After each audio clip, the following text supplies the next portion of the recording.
Ladies and gentlemen, if I could have, well, I certainly have your attention. What a good-natured group we have here, which is not a surprise. It's the Organization of American Historians, and I am the fortunate person to be president of this group.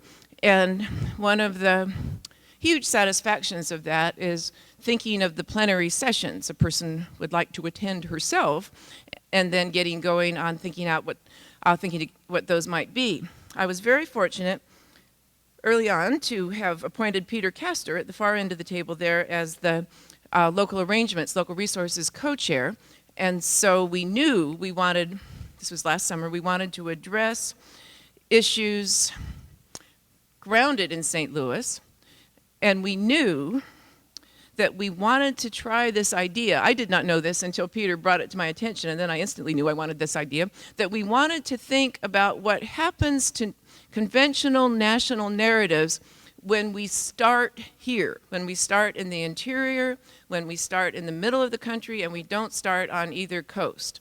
So what happens to narratives that we thought we knew, which in fact are structured sometimes by an east to west pattern, sometimes by a sense that the Pacific coast picks up as visibility and impact, but coastal narratives, what would happen if we went into the interior? So that was Peter's idea, which I liked so much I began to think it was mine, but I know now, looking at him here, apparently not. All of our minds are great mosaics and quilts, really, that's all our minds are, and there are pieces we've picked up from others. So this is really Peter's idea. We were working on this, and we had our plan starting to take shape, and then it became early August, and then the desire to pay attention to the issues here that involved came from the killing of Michael Brown and has been still so consequential and so important nationally, that really gave even greater energy to our hope to do something right and lasting and valuable with this session. So it is my I just have the role of saying thank you for coming. What a pleasure to see you all here. And then my other role is to introduce the person whose idea this was, Peter Kastor, who will then introduce the panelists. So Peter Kastor is a rarity in the world, and it's a kind of rarity that I particularly love. He is fascinated by federal bureaucrats, as I am. So what a miracle that there would be someone else who I could say, oh, hi, Peter, and we would just be soulmates. Is that right? Is there soul involved in this? I think it is. So I appreciate him very much. He's professor and chair of the Department of History and professor of American Cultural Studies at Washington University here in St. Louis. His research interests are in the intersection of politics, policymaking, and culture in the early republic. His two very fine books, The Nation's Crucible, the Louisiana Purchase and the Creation of America, and William Clark's World. Oh, if my handwriting could only get better. This is a wonderful, what is the word there? Is that? Yes. Describing, okay. I see that now. It says, it's my handwriting, so it was going to be, here we're going to say it properly, William Clark's World, describing America in an age of unknowns, but horribly it had turned into deserting America, which is a terrible thing, and I knew that couldn't be. Well, there's a fresh angle on William Clark. Someone else can write that book. Graduate students, you can do that one. But both those books are very fine and valuable books. And in process now, he has a book called Creating a Federal Government. So I am really pleased to say that I'm sitting down and listening to this great panel, and I am now bringing up Peter Kastor, who will introduce the panelists and the event.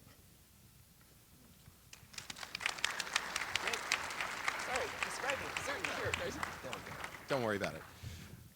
Good afternoon, everyone. Oh, that's a nice touch. So I can say perhaps what Patty cannot, because she came here from Colorado. Since I live here in St. Louis, welcome to St. Louis. And the question I want to ask, just how many of you are here? How many of you are here from out of town? I know it's not all of you, because there are a fair number of locals here. Okay, this is actually hugely important. Because when I say I want to welcome you to St. Louis, in many ways this plenary is intended to introduce you to this city and its surrounding region, which we thought would be immensely important regardless of when the OAH was going to be held in St. Louis, but of course this year in particular when so much national attention has come to St. Louis.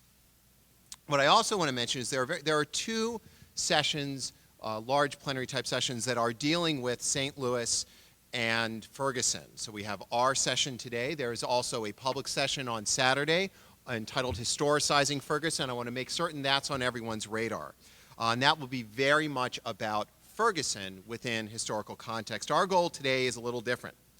By focusing on the intersecting concerns of race and class in American metropolitan development, our speakers are going to use the recent events in Ferguson as a point of departure for considering how the very ways we teach history, the very ways we think about national narratives, can change or be reinforced by reconsidering the places we privilege or ignore in our classes. Now, as Patty said it, in some ways, I thought of this panel as the response to that New Yorker cover. You know, where you see New York, you see California, and there's nothing in between. Well, there's a lot in between. And indeed, our speakers are ideally situated to tackle these questions. One thing I realized as I was looking at all of them is, in fact, we all work in the American interior. I hadn't even really thought about that. But rather, all four of our speakers are indeed ideally situated to talk about this because of their excellent work, all of them dealing with not only the interlocking thematic concerns of this plenary, but also able to speak to this place, to introduce this place and this region to you, and situate that in a way that's directly connected to some of the contemporary issues that are of great concern to all of us. Now, we've changed the order a little from what appears in the program. So these introductions really do double duty. I want to introduce the speakers, but I'm also going to introduce them in the order in which they will speak. Eric Sandweiss is chair of the Department of History at Indiana University. He's written numerous books on American urbanism and suburbanization, and I would say almost most importantly, he's a native St. Louisan, and he worked for 10 years of director of research at the Missouri Historical Society, which is also very much dating yourself, since we now refer to it as the Missouri History Museum. So that's a sort of historical statement in its own right. Clarence Lang is an associate professor of African and African American Studies and American Studies at the University of Kansas. He's the author of Grassroots at the Gateway, Class Politics and Black Freedom Struggle in St. Louis, 1936-1975, and also Black America in the Shadow of the 60s, Notes on the Civil Rights Movement, Neoliberalism, and Politics. He is the co-editor of Anti-Communism and the African American Freedom Movement, Another Side of the Story, and also Reframing Randolph, Labor, Black Freedom, and the Legacies of A. Philip Randolph, which he co-edited with Andrew Kirsten. Keona Ervin is an assistant professor of African American history at the University of Missouri-Columbia. Her current book manuscript, The Labor of Dignity, Black Women, Urban Politics, and the Struggle for Economic Justice in the Gateway City, 1931 to 1969, places poor and working class women of the urban Midwest at the center of struggles for racial and economic equality.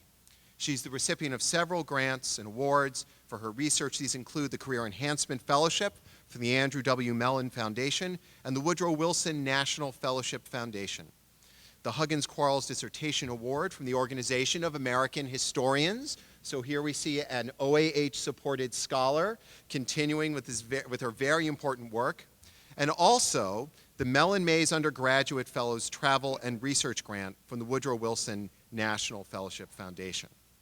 Prior to joining the history department at the University of Missouri, Professor Ervin was a postdoctoral fellow and lecturer in gender and women's studies and history at Bowdoin College and an assistant professor at Luther College. Finally, Kevin Gaines is author of Uplifting the Race, Black Leadership, Politics, and Culture During the 20th Century, which was awarded the John Hope Franklin Prize of the American Studies Association. His first book, American Africans in Ghana, Black Expatriates and the Civil Rights Era, which was published by UNC Press in 2006, was a Choice Outstanding academic title. Gaines's current research is on African American history in global perspective. I made certain that I would have these printed because my handwriting is indecipherable, so I figured I would not follow Patty's lead on that. I'm absolutely delighted. My job is easy. I get to introduce these scholars working in connected but nonetheless distinct fields and at very different career stages, and I'm really looking forward to what each one of them has to say. So again, my task is easy. I get to introduce them, they will speak, and then of course we'll have time to take questions from the floor. So we'll begin with Professor Sandweiss. Thank you.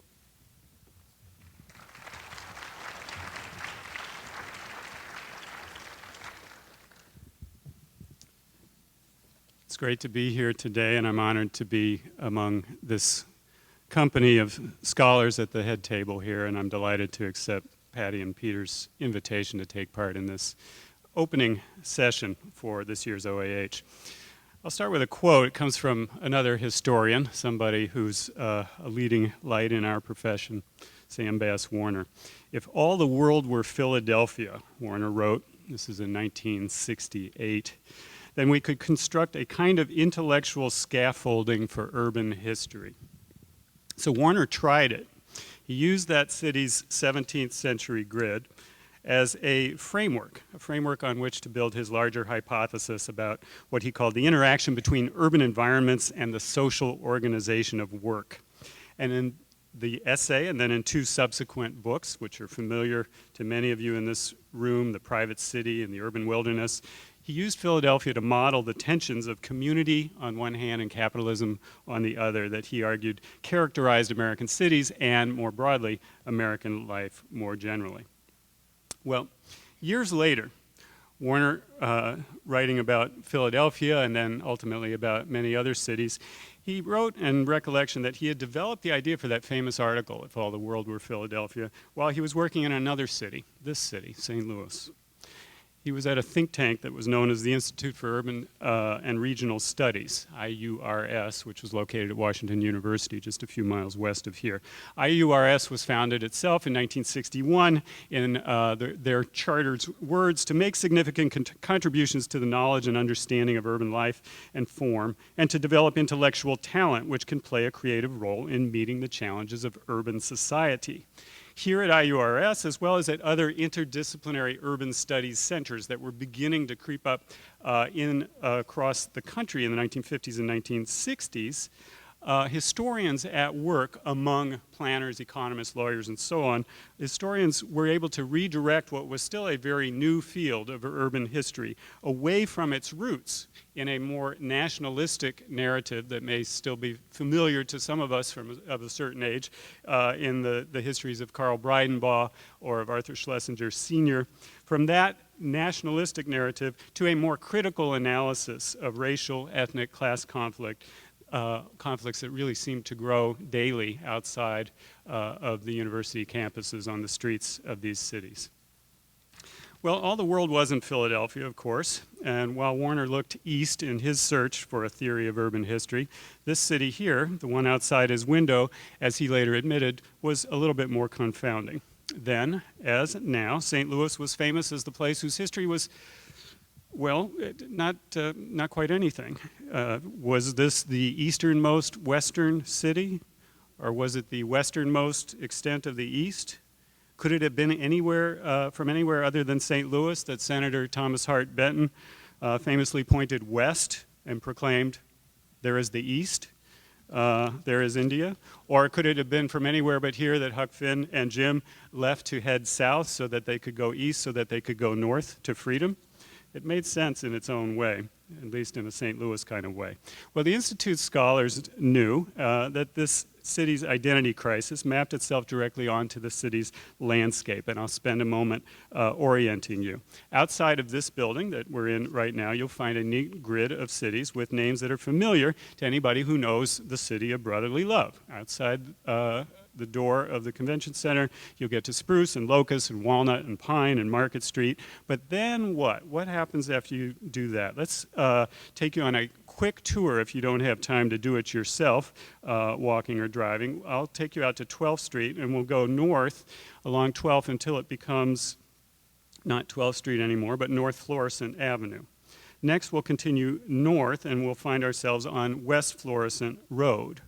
Then we'll head west from West Florissant into the suburb of Ferguson, lately familiar to many people in this room, until we get to Florissant Road, which continues north into the Jesuit settlement of Old Florissant, where the street, which is naturally now called New Florissant, intersects near the banks of another river, which is called the Missouri, another old grid of streets, which has names like Saint Antoine and Saint Francois, etc., which announce to you that you have arrived not at a western satellite of the east, but at some kind of northern satellite of the south.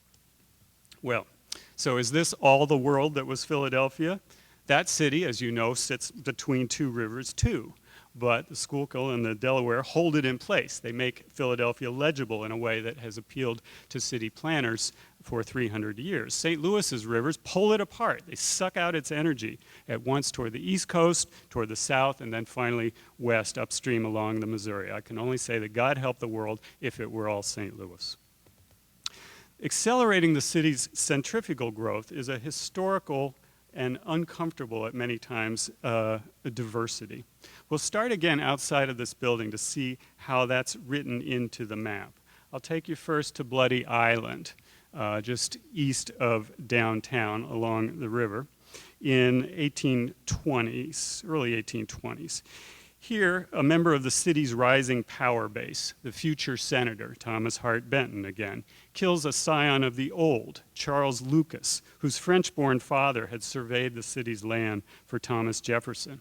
Well, those Yankee Creole tensions would never quite disappear, but Bloody Island did. Don't go looking for it.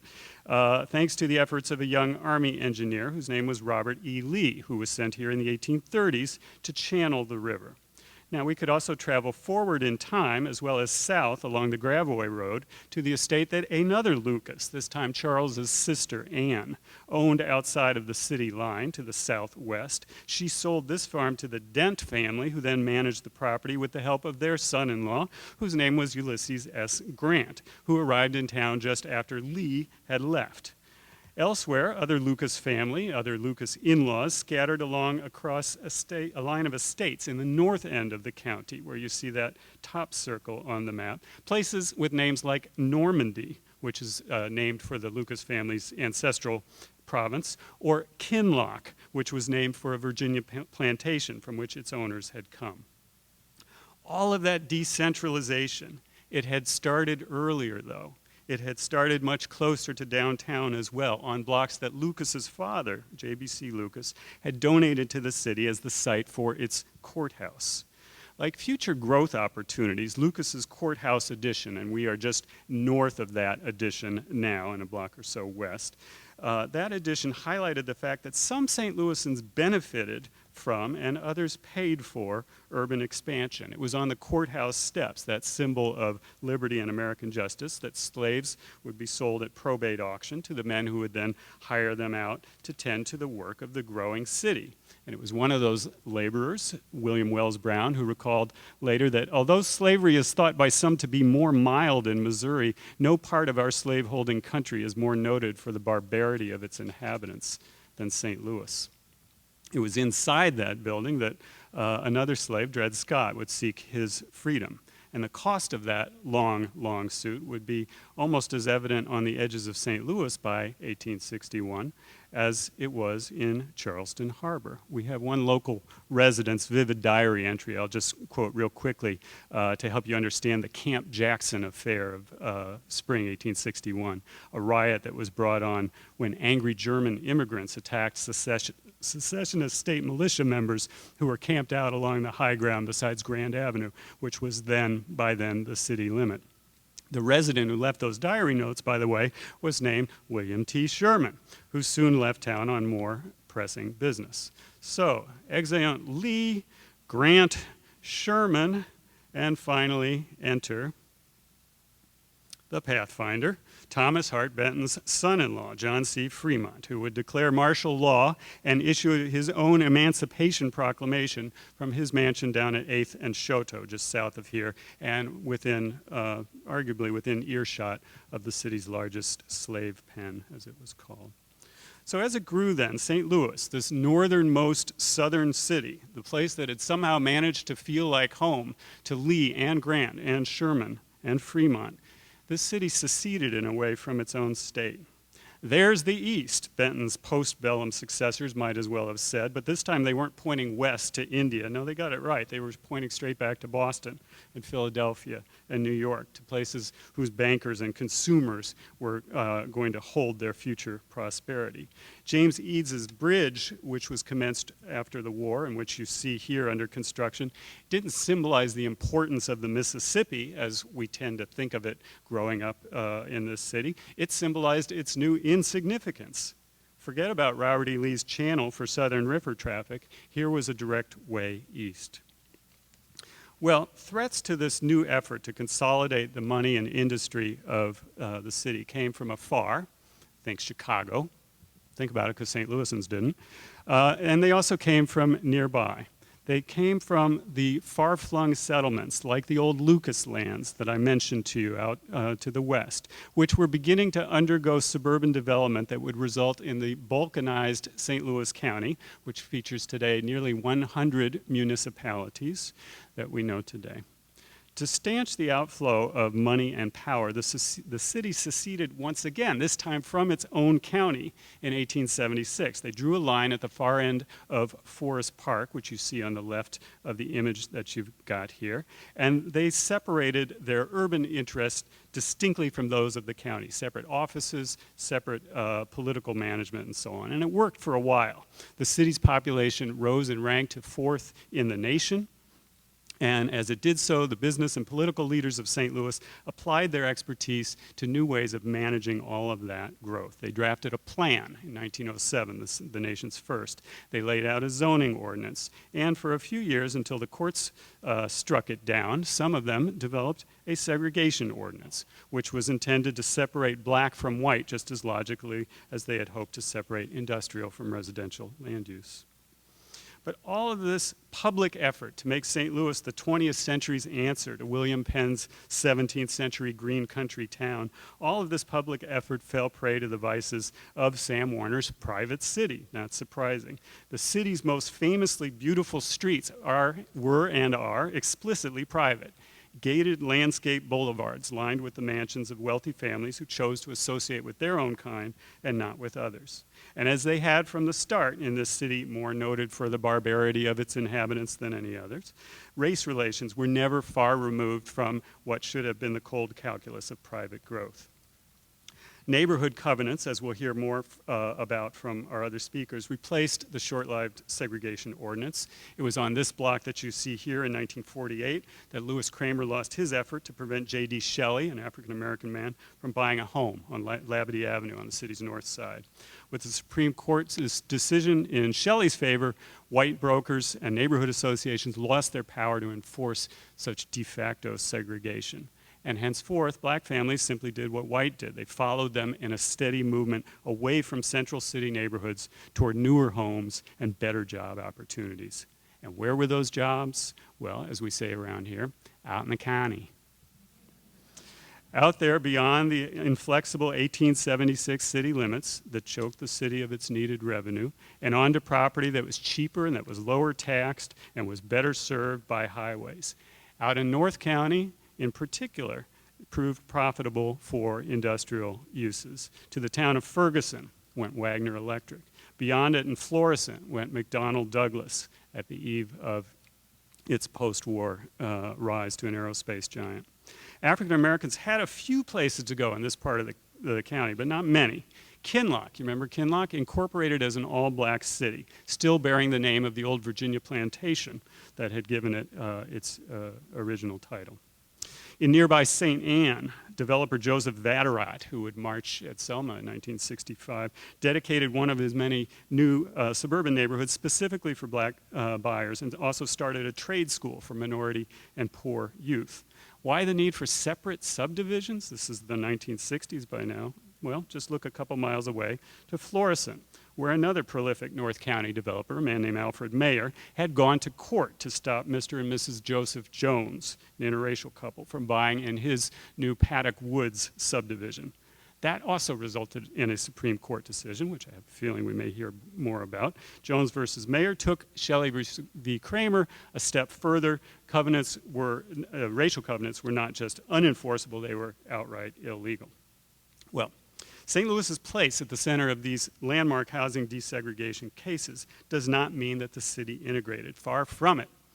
And for Sam Bass Warner, for the historian Richard Wade, and for other newcomers who were gathered at WashU's Institute for Urban and Regional Studies at the end of the 50s and early 1960s, the evidence of the city's segregation lay close at hand. Like a lot of WashU faculty, Warner himself lived at the western edge of campus in University City, which is an inner ring suburb that was deeply affected by outmigration and then racial tension at this time. In their effort to stave off racial tipping in favor of a slower, more orderly integration, U City officials actually attempted at one point to outlaw for sale signs on front yards. Several years later, a group of liberal white U City residents, again, this is right beside Washington University, came together to buy properties for the admittedly perverse purpose of renting them only to white families, properties in a increasingly African-American neighborhood. So in their working papers, papers with titles like Lessons in the Dynamic of Decay from the St. Louis Experience, the Institute documented what seemed at the time to be a mounting contradiction between common wisdom and reality about the city. In St. Louis, the city center was growing less dense. The suburbs were becoming more so. In St. Louis, the fixes of urban renewal, housing projects like Pruitt-Igoe, were quickly turning into the disastrous choices of the future. Well, since then, those findings have entered the conventional narratives of American urban history, and none of them was unique to St. Louis.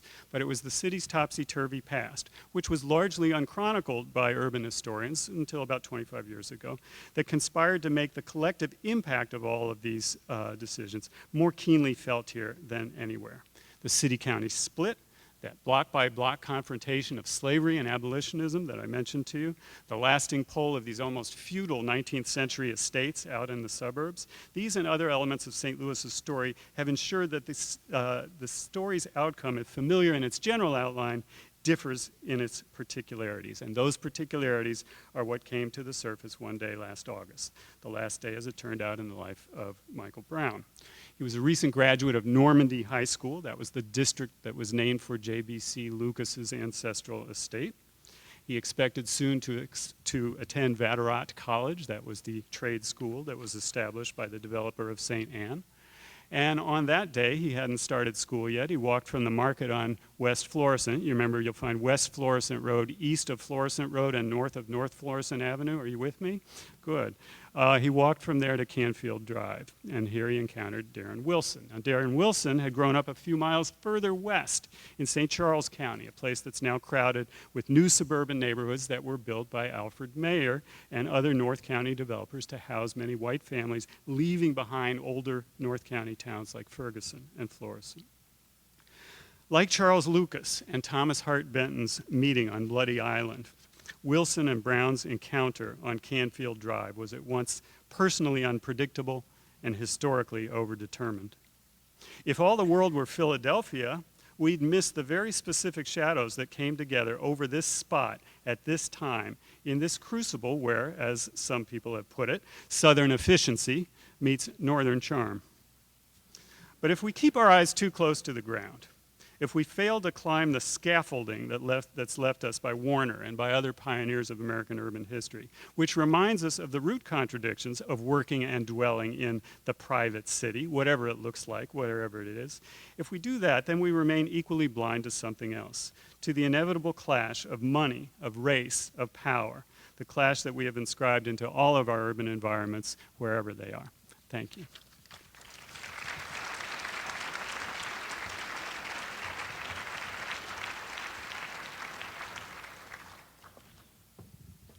All right, good afternoon. Can you hear me?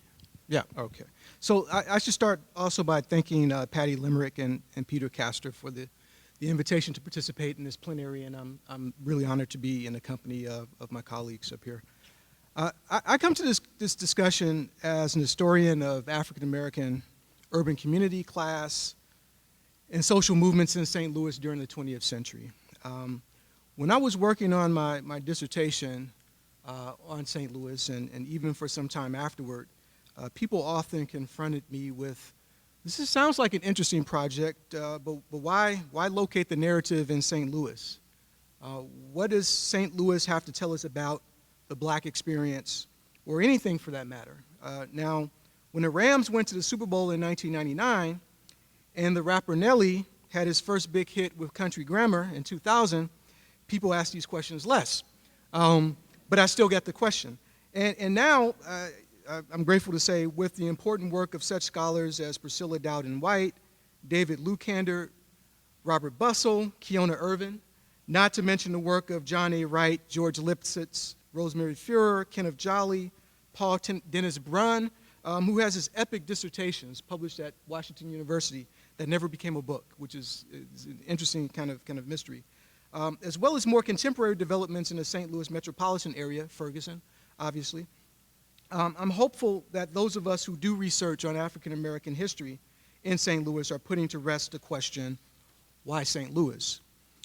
But the question should be settled on more than just simply quantitative grounds. That is, the fact that more of us are writing about black experiences in St. Louis proves by itself that St. Louis is important. Rather, I want to suggest that St. Louis as a site matters qualitatively in 20th century narratives about black people, race, and place in the United States.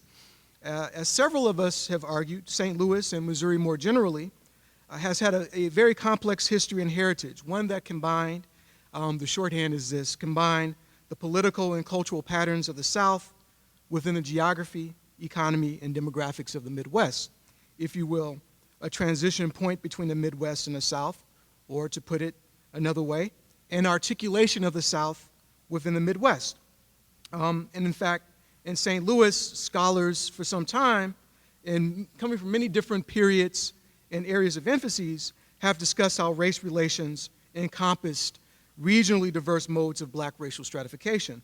So, for instance, public libraries and conveyances in St. Louis did not observe legal racial apartheid, though swimming pools, ballparks, theaters, hotels, restaurants, and hospitals did. African Americans were part of the voting public and were even incorporated into electoral patronage politics, though Missouri's Constitution legally enforced segregated public schooling and prohibited interracial marriage. And I don't mean to suggest that St. Louis is a quirk. In fact, I'm part of a conversation among scholars who have discussed these themes as being evident in places that are like St. Louis. So I'm thinking, for example, of the work of such people as Henry Louis Taylor Jr., who does Cincinnati, which is in Ohio, which is a little bit of an outlier, but we can talk about that, and/or Scottness, who does Baltimore, Peter Levy, Cambridge, Maryland, George C. Wright, Luther Adams, and Tracy Keymeyer, who do Louisville, Kentucky, and more recently, Carrie Pimblott, who does work on the city of Cairo, which is at the southernmost tip of Illinois. Full disclosure, that's a former student of mine, so I just have to say that.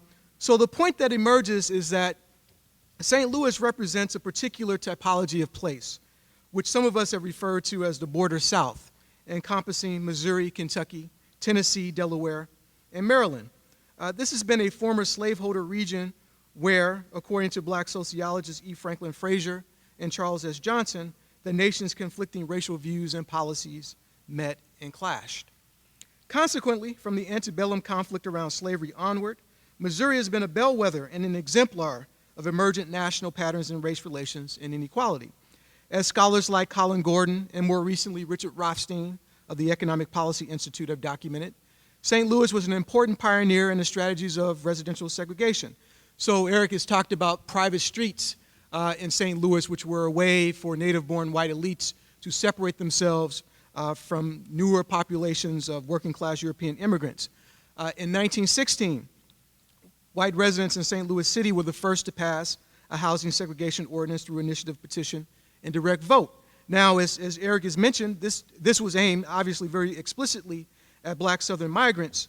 A U.S. Supreme Court ruling on a similar policy in Louisville, another border South community, nullified this ordinance in 1917, but in the 1920s, white St. Louisans, and this is where I'm coming back to Eric's point, white St. Louisans were among the first to craft restrictive housing covenants, and in the 1940s, zoning laws governing commercial versus residential land uses and the siting of multifamily residents, all of this aimed at maintaining racial apartheid in housing. By the middle of the 20th century, moreover, this state of affairs was compounded by such developments as the massive, sprawling Pruitt-Igoe homes, once a symbol of the promise of modern urban design, but by the early 1970s, a national symbol of the failures of public housing, which contained black St. Louisans in the central city, even as their white counterparts were able to take advantage of federal social welfare programs for home purchases. So from this standpoint, it's no surprise that several key legal precedents addressing housing segregation came out of the St. Louis area, and I won't retread the road that Eric has walked. I'll just refer briefly again to Shelley versus Kramer, 1948, Jones v. Mayer, 1968, and also U.S. versus City of Blackjack, Missouri, which was a federal court decision in the early 1970s that struck down a zoning ordinance prohibiting multifamily dwellings as a violation of the 1968 Fair Housing Act. Now, before I get mistaken for being an amateur legal historian, which I am not, I want to emphasize that St. Louis was not only a place of innovation in the technologies of white racial supremacy, it was also a cutting edge, I've argued and others have argued, of black freedom struggle, and this is really my bailiwick here. When I lived in the St. Louis metropolitan area as an MA student, I was a member of a local grassroots organization called it still exists, the Organization for Black Struggle. At a lot of the meetings that I attended, I would cross paths with activists of varying political stripes who were convinced that the movement in St. Louis was decades behind activist communities in larger, more cosmopolitan cities where organizers were presumably more politically sophisticated. And in fact, in a lot of the engagements that I had, the reigning assumption was that if you were black and if you were born and raised in St. Louis is a place that you left, right? And this sort of spilled over into the different presumptions on the part even of the activist community. And testing this assertion was one of the things that animated my research. Well, I quickly discovered that in the decades of the 20th century, and certainly earlier, black St. Louis activists were, in many respects, pacesetters rather than being behind. As David Lukander has written in his recently published book, the St. Louis unit of the March on Washington movement of the 1940s, which was led nationally by the black trade unionist A. Philip Randolph, was one of the most effervescent and militant local organizing committees in the nation. As historians August Meyer and Elliot Rudwick have written or wrote in the 1970s, the St. Louis Congress of Racial Equality, or CORE, which really took flight after World War II, lent many of its members to CORE's national leadership and wielded a great deal of influence in those circles. Keona Ervin has illustrated the central role of black working class women's activism in such efforts as the 1969 St. Louis public housing rent strike, which was a national milestone in the welfare rights politics of that period. And quick plug for Keona, look for her book. She's doing really excellent work, and so I'm a big fan of hers. And she's not giving me a cut, by the way. So I say these things, out of sincerity. In my own research, one of the things that intrigued me was that black freedom struggles in St. Louis were complicated not only by the coexistence of, on the one hand, black political militants, and on the other, black political moderates who were embedded in long-standing traditions of racial pragmatism, negotiation, and interracial civility that pertain to many former slave states. And this is the work that Priscilla Dowden White has done through her conversations of the Urban League and black social service networks in general. It was also that black involvement in social movement organizations in St. Louis often overlapped with African Americans' affiliations to rival Democratic ward-based organizations and factions. So to put it another way, you had, on the one hand, which is very sort of an intriguing kind of a dynamic, that you have the dynamics of what you might consider classic civil rights activism of people engaged in civil disobedience, mass protest, mass direct action, but that overlapped with, and in fact, it was often fed by a very active black presence in these local grassroots ward level political organizations. And so sometimes it was difficult to figure out why people were maneuvering politically in the ways that they were, because as you look deeper, you will find that oftentimes it was a lot of what was happening were the spillover of different conflicts and maneuverings among different factions of these ward-based organizations. Indeed, by the early 1960s, and Luther Adams writes similarly about this in his study of Louisville, black St. Louis activists had resolved issues of public accommodations, voting rights, and political representation around which black freedom activists to the South would fight for several more years. And in fact, by the early 1960s, to even push this a little further, black St. Louisans were already dealing with the contradictions of a quote-unquote post-civil rights black elected officialdom in a very early stage. Finally, I want to suggest that the St. Louis metropolitan region may have something to teach us about the contemporary dialectic of white racial hegemony and black agency today. In Cairo, Illinois, in the early 1970s, or I should say like Cairo, Illinois in the early 1970s, Ferguson, Missouri has come to represent or has come to national and international attention as an unlikely place on the surface, an unlikely place where black struggle and white repression flared in an extremely heightened form that drew activists and participants from different areas of the country. For me, the ongoing crisis in Ferguson is starkly, brutally emblematic of neoliberalism. That is, the accelerating denial of public welfare provisioning, the privatization of the public, the marketization of social identities and relationships, the erosion of working and living conditions across the board, the reigning gospel of fiscal austerity, the reliance on a more nakedly punitive state, and significantly, the dirty work that race has played in buttressing these retrograde policies and practices. By now, most of you are probably familiar with a recent Department of Justice report on the Ferguson Police Department, which concludes that the Ferguson Police and the municipal court essentially exists to generate revenue for the city through police stops and court fine collections.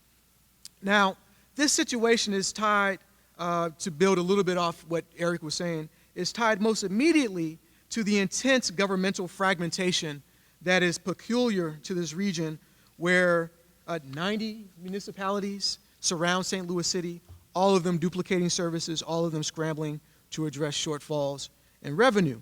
But this situation is also part and parcel to an approach whereby good governance is measured by a municipality's willingness to operate like a financial capitalist enterprise at the expense of its citizenry. Indeed, Ferguson illustrates long-standing patterns regionally and nationally of racial polarization, racial profiling, police militarization, black criminalization, through which black communities function as laboratories for neoliberal policy. And by that I mean, it's not just simply that these policies have had and do have a disproportionate impact on black communities.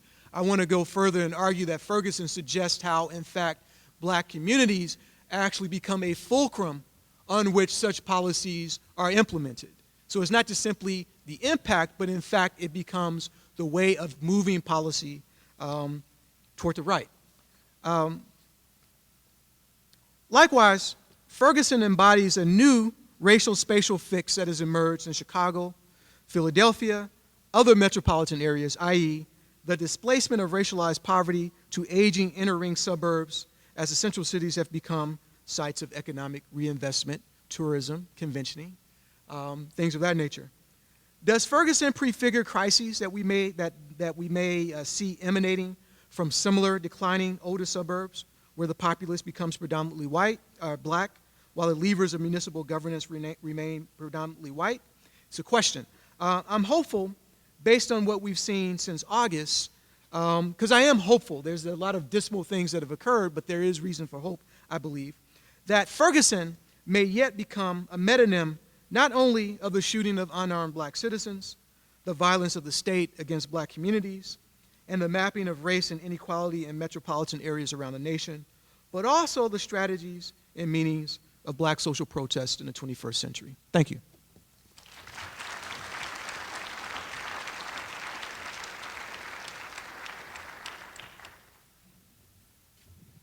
Good afternoon. It's an honor to be here, and thanks to Patty and thank you to Peter for inviting me. So with the Ferguson uprising of 2014, St. Louis has become a ground zero for national protest over issues such as mass incarceration, state violence, and racialized poverty, especially in black inner ring suburbs. For many contemporary activists and commentators, St. Louis is a microcosm that powerfully illustrates the systemic nature of the nation's racial quagmire. What is less well known, however, is the history of black women's political work in the city. The chant pointing to the guilt of, quote unquote, the whole system has become the refrain of the 21st century Ferguson movement. And that emphasis on systems instead of individual action strongly reflects a key attribute of the organizing tradition among Black women in 20th century St. Louis. Positioned along the Mississippi River, part northern Rust Belt industrial, part southern polite racist, and a hub of migration and reinvention, St. Louis was a crucible for the emergence of Black women's political leadership for much of the 20th century. With its checkered pattern of racial segregation, southern-northern urban politics, sharp urban decline, and absence of masculinized industries such as steel, meatpacking, or auto manufacturing, St. Louis was a city where politically inclined Black women experimented, prioritized labor issues, and emerged as relatively visible leaders with considerable public voice, leading campaigns for jobs, affordable housing, state-based economic protections, welfare rights, and unrestricted Black access to urban space in the consumer marketplace. Women activists were framers and architects of Black urban political agendas, pushing progress not only in civil rights organizations, but also in unions and government. Advancing Black struggles for justice, power, respect, and self-determination, women shaped St. Louis's 20th century Black freedom movement in two critical ways. First, they orchestrated the formation of a freedom struggle that, quote, favored the labor majority, end quote. Secondly, they exposed St. Louis as a battleground for economic justice issues, especially those pertaining to inequities in employment and housing. So considering the significance of St. Louis history from the vantage point of Black women's activism suggests that the gateway city carries significant explanatory power for the ways that we conceptualize urban history and the history of social justice movements. Now, by 1950, St. Louis was a city in freefall. The city's dramatic population decline indicated its shortcomings. The fourth largest city in the United States in 1900, it had fallen to 8th by 1950 and would drop to 26th by 1980. And while this outmigration certainly characterized many cities like Chicago and New York, this trend began earlier in St. Louis and thus could not be solely attributed to a failure to sustain post-war economic gains. The racial makeup of St. Louis shifted during this period as its Black population swelled, and banned from emerging suburban communities, especially initially, many Black women found homes in the city's just-built public housing projects. A substandard housing plagued St. Louis's districts where Blacks were contained and isolated by policies and practices such as restrictive covenants, redlining, and zoning laws. And these areas also suffered from high unemployment rates and segregated schools. And when local advocates envisioned and implemented urban renewal schemes in hopes of stemming the decline afflicting St. Louis, they targeted Black neighborhoods. But urban reform, as we know, was not merely a matter of policy to be decided by those with the power to craft legislation, but was rather deeply contested, a deeply contested vision that involved multiple parties, including the women within Black St. Louis who emerged as community activists. Refusing to accept outsider status or to be cast as victims of the fallen American city, these women cast light on the many challenges low-income Black urbanites encountered and became active participants in challenging the deep structural problems that threatened the gateway city's post-war progress. So I'd like to offer 3 examples of the kind of politics I'm getting to, all of which occurred in the post-war period, post-World War II period, and extending well into the late 20th century. So first, the fight for democratic unionism. A labor activist, Ora Lee Malone, fashioned a cutting-edge politics that fused struggles for racial and gender equality with working-class economic justice movements. Malone found creative ways to forge spaces for women's leadership by developing a personal brand of community-oriented unionism, a strategy that actually dated back to the 1930s when radical black women advanced this kind of program as well. Malone moved from Alabama to St. Louis in 1951, bringing with her a kind of deep South style to resistance and activism. And in St. Louis, she stressed indigenous leadership while often eschewing the top-down, highbrow styles of leading organizations. So as soon as she reached the gateway city, Malone joined the political scene. In St. Louis, she organized a local of the Amalgamated Clothing and Textile Workers Union in 1956, eventually becoming shop steward. She later became an ACWU business representative, a position for which she represented nearly 40 shops and stores in St. Louis and in southern Missouri. Her accomplishments took place at a moment when, quote, women and blacks had not yet reached the decision-making level in many unions in the St. Louis area. And Malone's rise resulted directly from her advocacy for women and working people of color. She believed unionization was a key, democratic unionism, that is, a key to liberation for women and especially racial minorities. The decades before such fights became commonplace, she defended workers who had their pay docked because of unannounced bus schedule changes or because they had to stay home to take care of sick children. She battled for the rights of workers who lost their jobs due to rank or due to seniority rules that were racially discriminatory in nature. She advocated for women's access to child care, transportation, healthcare, welfare, housing, and voting rights, advancing really a kind of expansive and all-encompassing freedom dream, as Robin Kelly puts it. Malone built a social movement with working class concerns at its core. So these moments, I think, illustrated her ability to connect wide-ranging progressive social activist causes within a local context through organizational channels. Next to DeVern Lee Calloway, or the process from protest to politics, and for Calloway, the fight especially for prisoner and reproductive rights. So Calloway moved to St. Louis in 1950, around the same time that Malone did.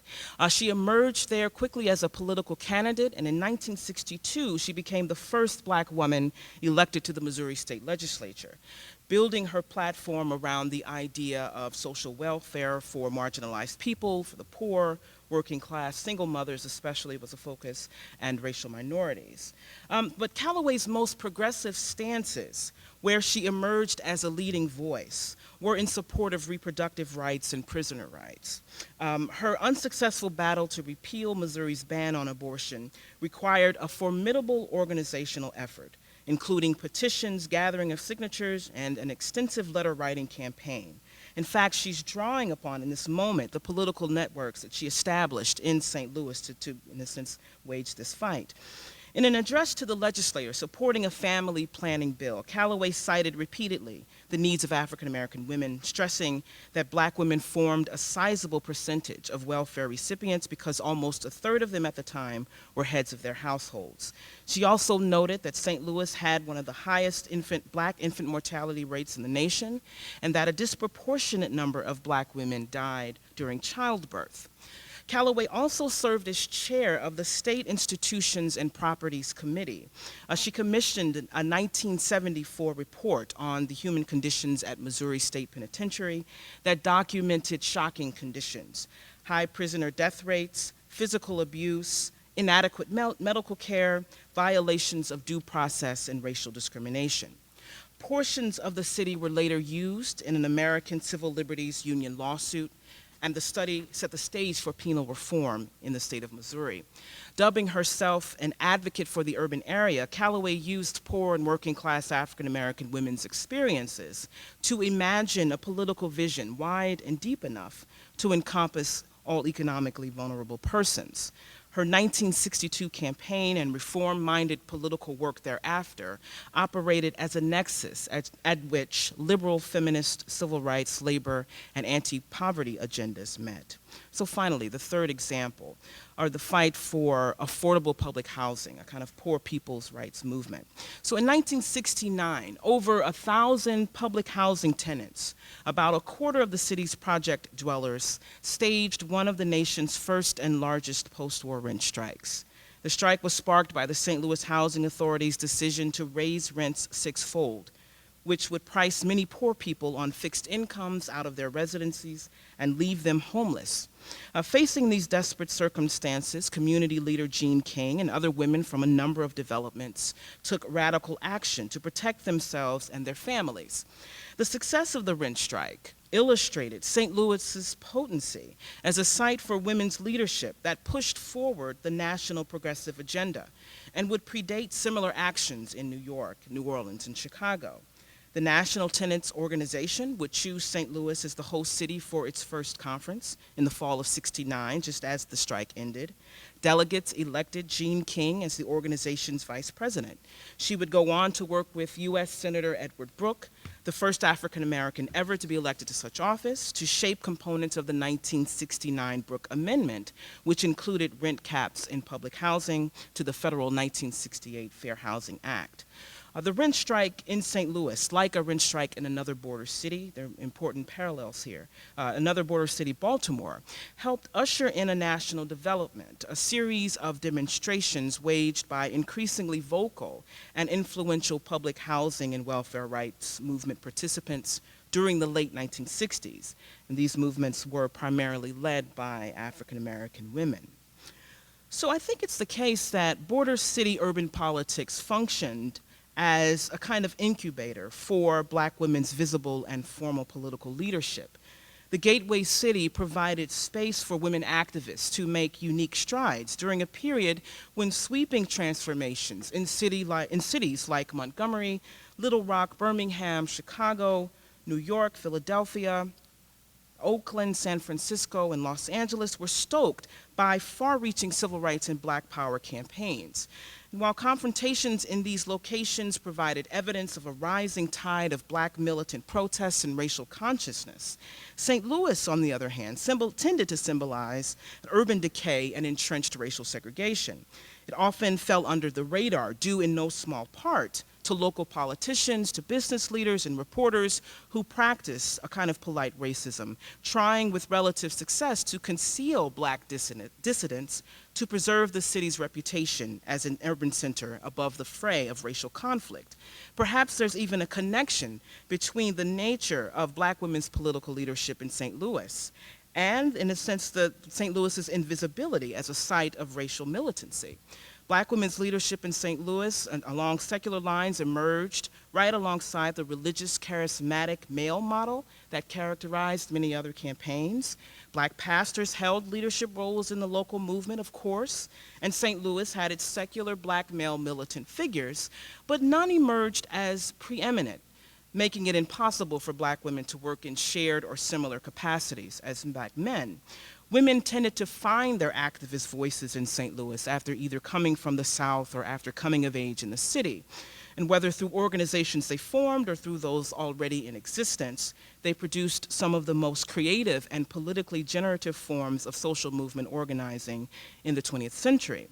So today, Black women occupy the forefront of the Ferguson uprising. Activists such as Jamala Rogers, former president and founder of the Organization for Black Struggle, Ashley Yates, Brittany Farrell, and Alexis Templeton, organizers of Millennial Activists United, and Brittany Packnett, a member of the White House Task Force on 21st Century Policing, are continuing a long organizing tradition among local Black women. Their activism, like that of their predecessors, persuasively argues that to study and negotiate St. Louis's urban politics is in many ways to study and negotiate race in America.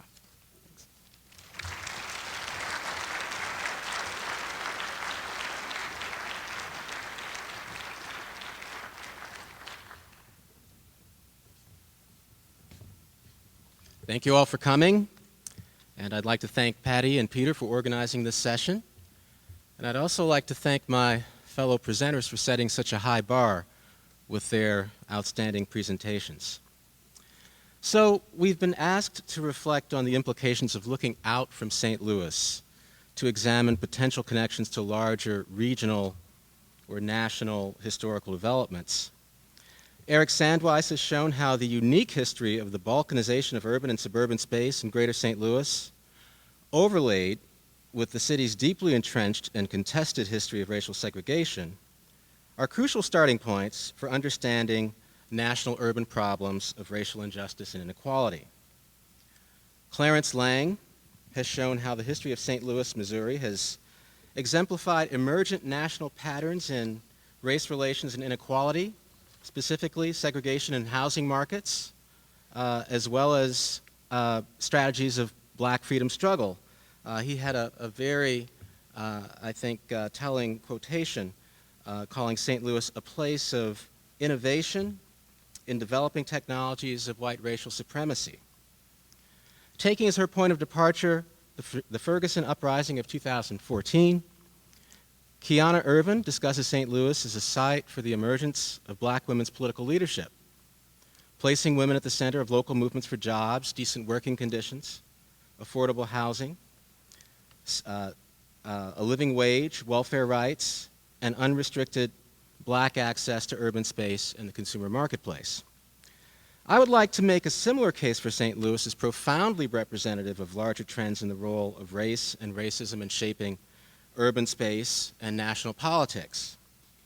What I'd like to do is consider St. Louis as another sort of gateway for the national circulation of extreme right-wing and white supremacist literature and ideology during the 1950s.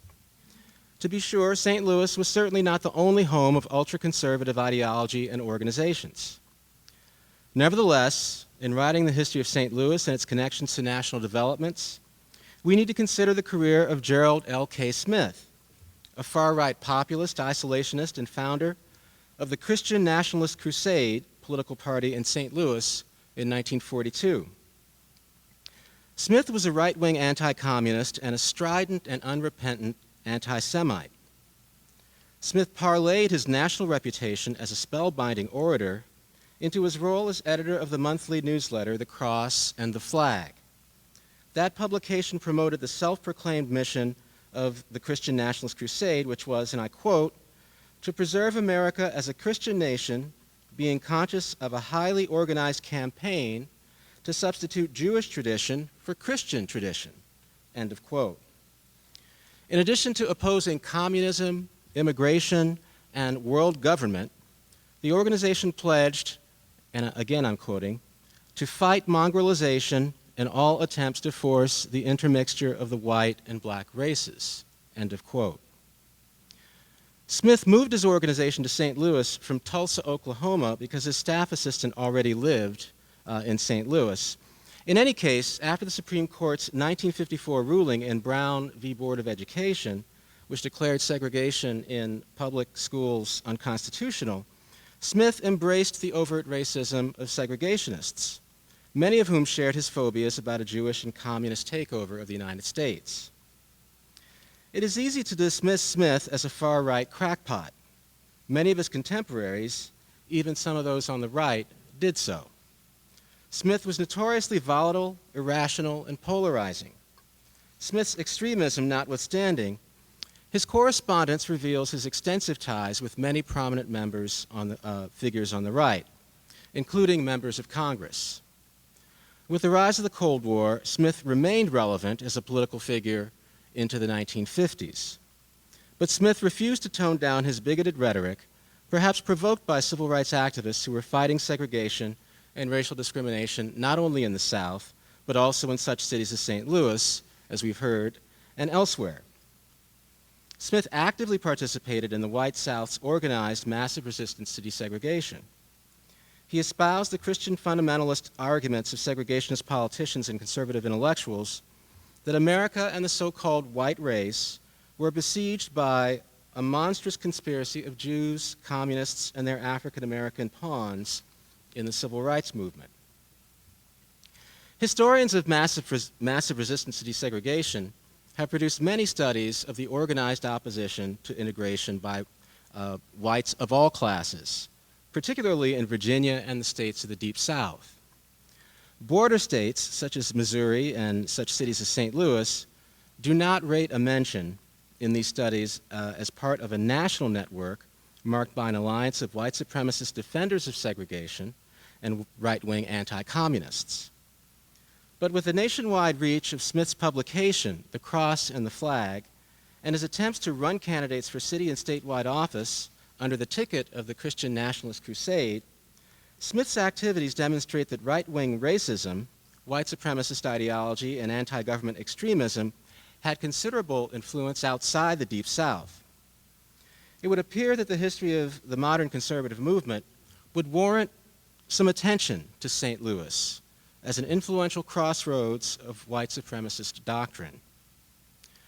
During the 1950s, the high tide of massive resistance to desegregation, Gerald L.K. Smith and his many segregationist comrades made overtly racist and anti-Semitic arguments against integration in the civil rights movement out of what they understood as deep religious and moral convictions.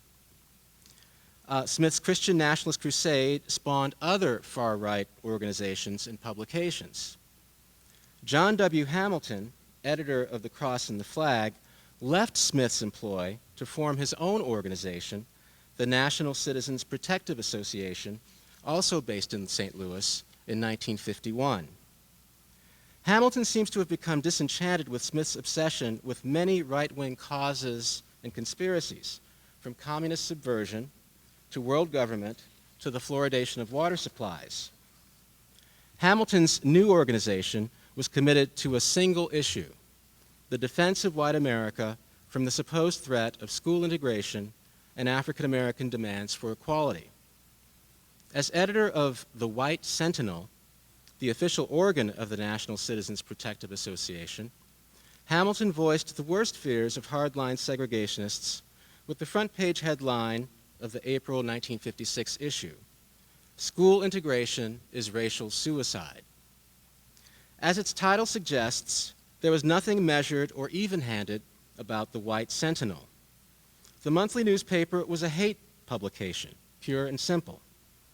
Associate editor Helen M. Wolfe was responsible for most of its content and unsigned articles. Wolfe relied upon a national network of contributors, some from St. Louis and Detroit, along with many segregationist contributors from the Deep South. The White Sentinel did not limit its outrage to school desegregation. Urban lower-middle-class whites, fearful of losing their status as African Americans expanded into previously all-white neighborhoods, could vent their outrage at what the editors termed Negro blockbusters seeking to integrate housing in Chicago's all-white Trumbull Park. In the pages of the White Sentinel, any challenge to white dominance was symptomatic of the larger crisis, from the announcement by the Red Cross that it would cease the practice of segregating contributions to its blood bank by race, to the impending statehood of Hawaii, which was likely to elect 2 men of Japanese descent to the U.S. Senate. After the Brown decision, the White Sentinel escalated its rhetoric of white rage. It lambasted the Supreme Court as autocratic, labeling a group portrait of the justices as 9 race mixers. It bemoaned the increasing visibility of African American entertainers on television and in the mass media, accusing them of dragging down the quality and morals of the American entertainment industry. Not sure what they had in mind, maybe Lawrence Welk or something like that. The newspaper printed the segregationist tirades of Robert Patterson of the Mississippi White Citizens Councils, alongside reports by aggrieved whites residing in St. Louis. The White Sentinel gave its readers permission to be furious at all African Americans. In the peculiar psychic universe of the White Sentinel, all whites were imagined as victims or potential victims of Negro crime and African Americans' illegitimate demands for equality. Its articles were clinical studies of guilt and projection, demonizing civil rights issues, activists, and organizations. Indeed, African Americans demanding equality were routinely equated with criminals.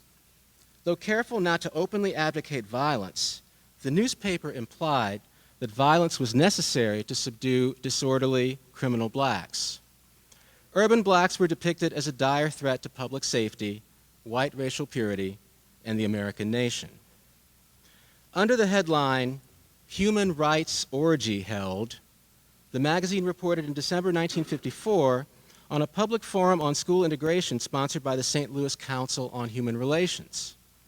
Of this event, the magazine's associate editor sarcastically grumbled that those in attendance were so happy that our white children are to be forced to attend schools with Negroes and our white school system is to be abolished.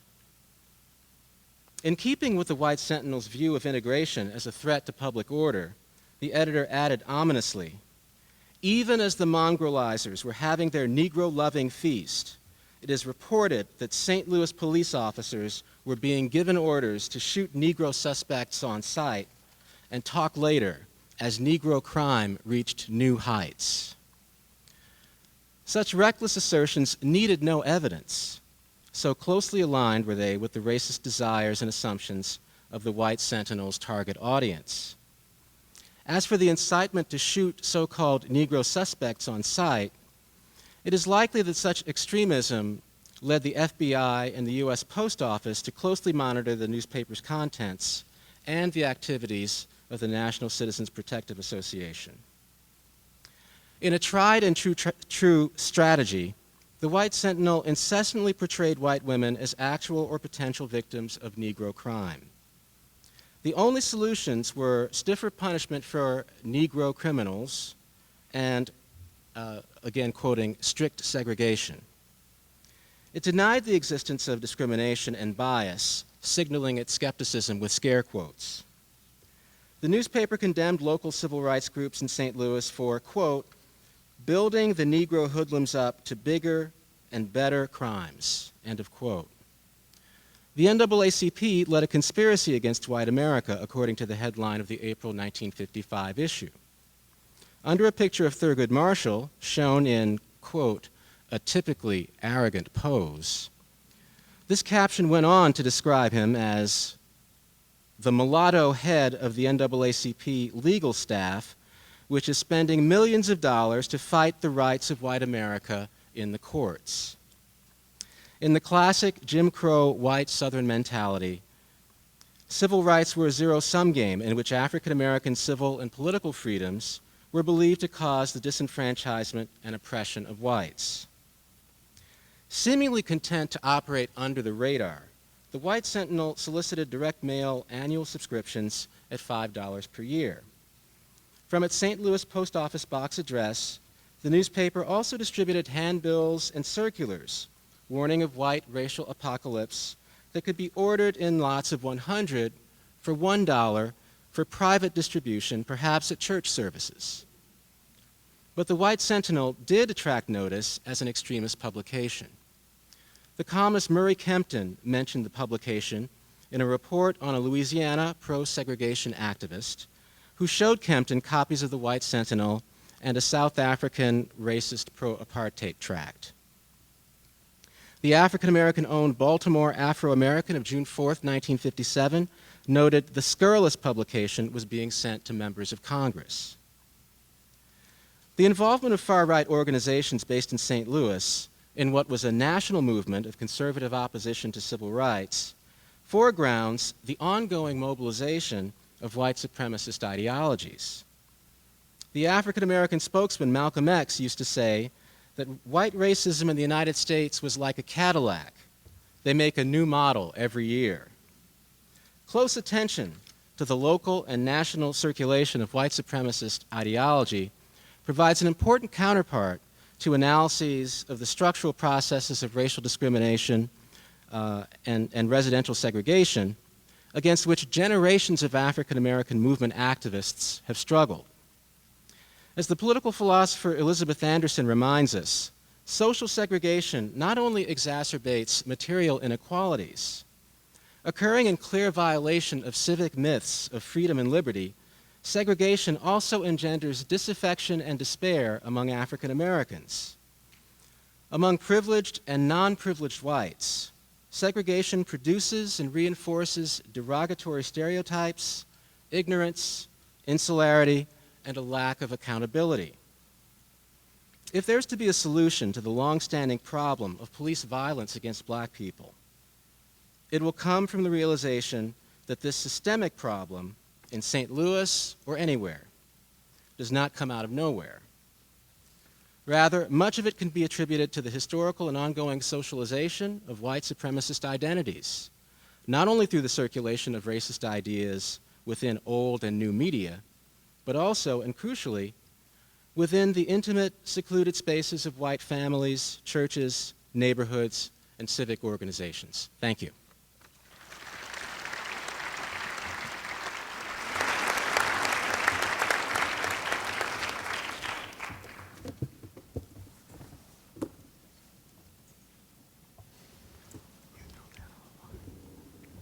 So I have activated the microphones on the table here, and we will open the floor to questions and address them to any of the speakers that you want. Their microphones are active. Questions or comments? Yes.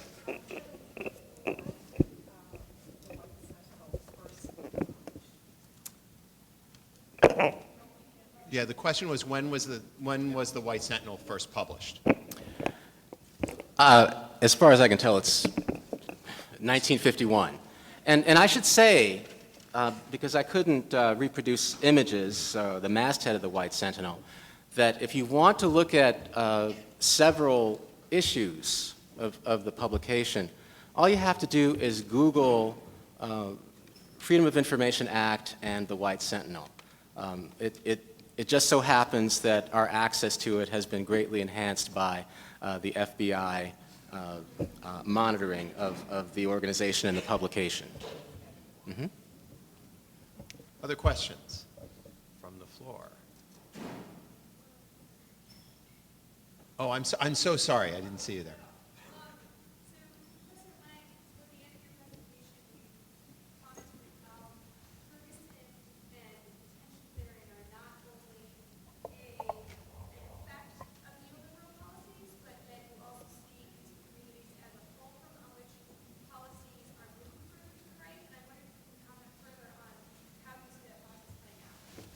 So let me step back a bit. So in some of the work that I've done, I sort of deal with this concept of the black underclass, which emerges as a discourse in the 1970s, and the argument that I make, and others have made, so this is sort of not novel to me, is that actually that concept becomes a way of executing the retreat of the federal state, this federal state from social welfare.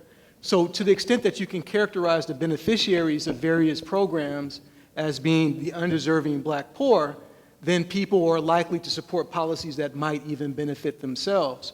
And so the argument that how that applies to Ferguson is that if we think, and Keona used this term, and this is implicit in what I was saying, mass incarceration, as far as I'm concerned, that's the backdrop to, I think, all of these things that we're seeing, because it plays a role in criminalization, it plays a role in justifying the militarization of police, the undermining of Fourth Amendment protections from unreasonable searches and seizures. And so through that kind of vilification, people are willing to accept a shift in all kinds of, a draconian shift in social policy. And so for me, one of the interesting things that occurred, and I sort of liken this to perhaps Kent State in 1970, I'm thinking about the students, and maybe I'm going a little bit far afield here, but the students at UC, was it Davis, the Occupy students, and they're sitting, and the officer just sort of walks up to them casually, right, maces them. To me, it's like, oh, okay, that's sort of the harvest in the same way that Kent State is possible through all of this violence that's perpetrated against black bodies and communities. I sort of see that as sort of one of the harvests of this mass incarceration and the criminalization that's occurred for it. So Trayvon Martin, Eric Garner, these things are all sort of part of this broader retreat from social welfare provisioning to, right, what Jalili Kohler-Hausman calls the punishing state, right, in that sense. I was going to say something else, but I'm getting to the point where I forget sometimes. But all right, okay. Does that answer your question? Does that get you? Okay. Yeah. Other questions or comments? Yes. Of course, you're right in the center, and so of course I missed you. I'm so sorry.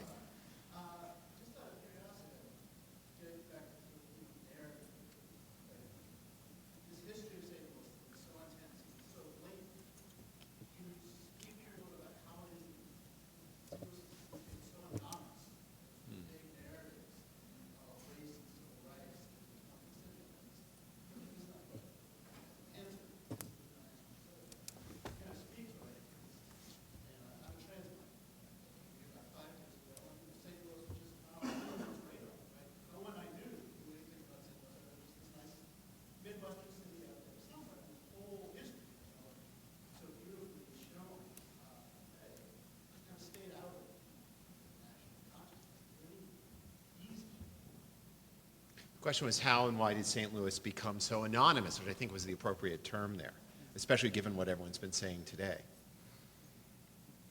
I'm not going to answer that. Who wants to take that? I'll just sort of, Chicago and Detroit, I think is part of it, right? In the sense that kind of takes the air out of the room. So that's sort of my first stab at it.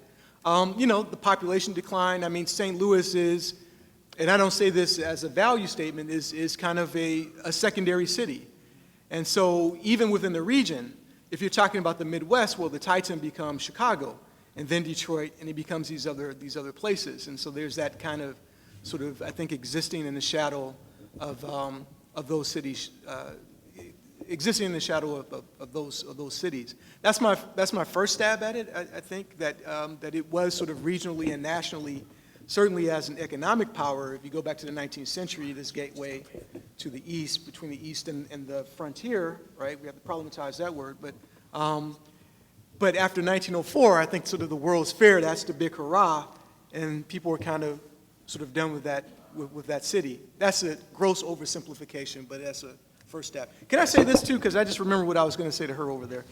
I was just going to say, I have to get this out. I was just going to say that if we think about the term welfare, right, which is anything that the state provides to the citizenry, is roads, is all this, welfare becomes associated with a single program that is associated with black working class and poor women. And to me, that's sort of that's a key sort of crystallization of the broader point that I was making. Right, and just to connect to that Yeah, point, please, I mean, Keona. yeah, I mean, the kind of the rise of Reaganism and a kind of attack on poor and working class, I think, African American women points to the kind of power that they waged, politically speaking. But to get to the question kind of about the anonymity of St. Louis, I think part of it too is that the city is not well known for its struggles along racial justice lines. I mean, Chicago gets that tag. Detroit certainly gets that tag. Many other cities do. But I think that speaks to kind of why it does not come up in terms of conversations. And I also think that may also be linked to the fact that it was a city in which black women were quite visible in terms of leading a black freedom movement that happened to concentrate around economic justice questions. So.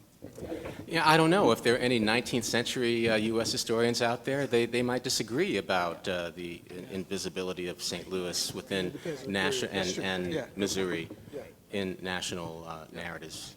Well, as a 19th century historian, but this question is still the right one, which is the easy answer is population decline in comparison to other cities. Chicago, and from a 19th century perspective, Chicago. Blame Chicago. Why not?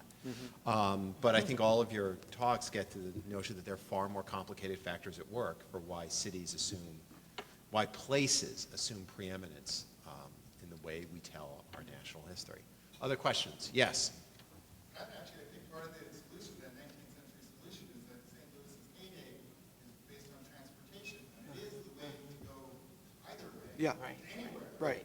Now it's not on the way to anywhere, it's kind of below, and even if you're on the interstate, you're only here 20 minutes, maybe an hour, on other places. So, we have the example of the New Yorker cover, the Hudson River and California. Yeah. These St. Louis out. Yes. I wonder if any of the panelists have studied the question of why St. Louis did not experience any of the urban uprisings, especially in 1958, at any time that I know of. That's a great. The question is why St. Louis didn't experience urban uprisings of the type similar to other cities. They had them earlier. They had them in East Yeah. St. Louis, the race riot in East St. Louis in 1917. I don't know, Clarence? Well, I think they did, right? 64 and even 68. I think this goes back to the point that there's a long tradition in St. Louis of this kind of sort of interracial civility, or what some people have called polite racism, which is, that's right. And so there's this way in which race relations are managed in such a way. You have this organization that still exists called Civic Progress, which is made up of the corporate the heads of the various corporations in the city, and they serve a kind of a governmental function. So What happens when these disturbances occur is that civic progress is able to work with the media to completely black out the fact that these things are occurring. Now, the disturbances are not major, right? So, I mean, they don't, these are small scale and mid-sized disturbances, if we can quantify it that way. But they do occur. I mean, in St. Louis in 1967, there's a disturbance. Might have been one in 64. There were several in St. Louis in 64, but there's kind of an agreement in the same way that in the 40s you have black women who were sitting in at downtown stores, and the media sort of decides in conversation with the city fathers, so to speak, we're gonna pretend that these things don't exist. So there's a particular kind of a management, I think, of race relations, which is not to solve the problem as much as it is to sort of contain it, that I think occurs. And you really have to sort of look deep into I mean, if you sort of do St. Louis, you sort of discover these things, and then you're like, wow, I didn't know that this happened, because no one talks about it. And even St. Louisans will tell you, and this is part of the thing that I encountered among activists who were saying, in a very perverse kind of a way, St. Louis isn't with it because we never had a rebellion, right? And that's sort of the catharsis, and we never had that. Well, in fact, there were, but they were simply ignored and blacked out. Now, one thing I should point out is I know that we're standing between all of you dinner and booze, and that's not a safe place to stand. So we have 2 minutes remaining. We can take one more question. The one thing I also want to throw into this has been a fantastic introduction, not only to complex issues of narrative, but also to this city. And I hope that for those of you who are going on the tour to the Art Museum and the History Museum, you'll see at the History Museum terrific exhibits on this part of the city's history. If you're not going on that tour, I hope you'll get a chance to go there, not just because it has magnificent exhibits on this period, but tremendous collections that are in many ways the foundation for a lot of the work that we've heard about today. So who wants the last question? Oh, okay, yes. Go ahead, Deborah. I'm going to take this discussion in a slightly different way. I'm going to ask you all to sort of hypothesize. This isn't your area of expertise, but I want to know how the formation of race relations and that you're talking about with this grand scope has turned St. Louis into understanding of itself as a black white city when we have extensive immigrants from all over the world. And so I wanted to think that piece through.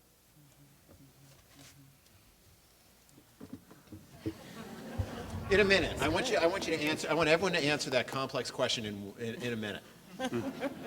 Other than to say yes. Yeah, that's what you said. It's certainly been established as a binary, as we say in our trade, and I think partly for logical demographic reasons, which is to say historically there was a great deal of white ethnic diversity, but not a lot of racial diversity per se historically in St. Louis, and then even in as of more recent immigration patterns after 1965, relatively limited pockets of, for instance, Asian immigration, relatively limited pockets of Latino and Chicano immigration. So that binary, the big percentages that people are used to dealing with and perhaps making too much out of, has really overshadowed the incredible, as you say, diversity that's come our way, and that increasingly will make itself obvious both in contemporary events and to historians of the city. You can't go through South St. Louis anymore without understanding how much of Muslim Bosnia has ended up here. You can't go through South St. Louis without understanding that even though Kansas City got the bulk of recent Mexican immigration in Missouri, St. Louis has got a great deal as well. So all of those more complex stories, I think, beg to be told. They are being told to some extent, but that the old binary, the black-white thing, is as much there for us now as chroniclers as it was for Mark Twain when he floated past the city and thought of it in those terms as well. What else? I'll take a stab. You're going to get the last word. Oh, I don't want that. No, that's a... Oh, no, okay. No. All right, Go ahead. okay. So I was just going to say, I mean, I think that Missouri was a slave state. And even though it was not a plantation agricultural slave state, it was a slave state nonetheless. And so for better or for worse, I think conversations about race are sort of framed around that particular binary. And even those groups that sort of don't sort of fit within that, often, I'm speculating a little bit here, sort of figured out how to array themselves in between those two. That's why I didn't want the last word. Well, good, because I think Kevin gets the last word. When police kill unarmed immigrants, then we can broaden the discussion beyond a black-white, dichotomy. That's the On last that word. lovely, upbeat, but very powerful point, I want to thank everyone who's been here today. I particularly want to thank our speakers, and I hope you all have a wonderful conference, and welcome again to St. Louis.